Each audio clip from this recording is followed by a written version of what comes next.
A good example happened for me just a few days ago when I was having to make some pretty serious choices around some personal issues.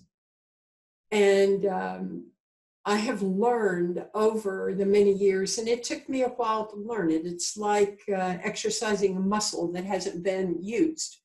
I've learned over the many years to learn to listen first.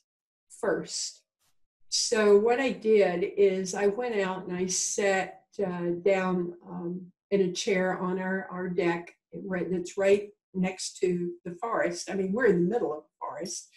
And I got very quiet and began listening to the trees, and then listening to the breeze that was moving through the trees.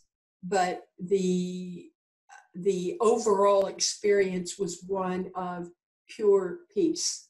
I mean, it was just peace. So I let myself move into that space. And before I knew it, Purya, I looked up, and about 20 feet away, there was a beautiful buck, a deer, that was just standing there, and he was looking back at me. And I knew not to make any sudden moves. I didn't want to frighten him. But that moment of absolute peace, as the trees, and I felt like I was not separated from them, I almost felt like I was one of them. And the same thing with the deer. That kind of an experience for me brings everything back to the center. And then any choices I make, I'm able to make from that place. And it doesn't make any difference how much I have on my plate.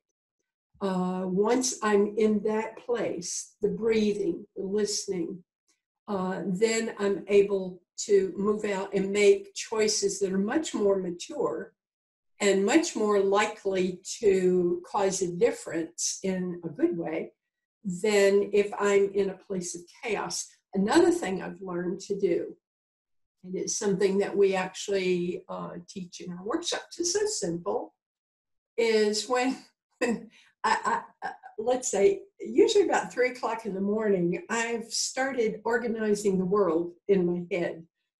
And it's just chaos, all these voices coming from all different directions. So I've learned to breathe in the word love, breathe out the word love. So, and I'm not saying it out with my mouth, it's in my mind. So I'm breathing in love, breathing out love, breathing in love, breathing out love. And as I do that, all the chaos just simply disappears.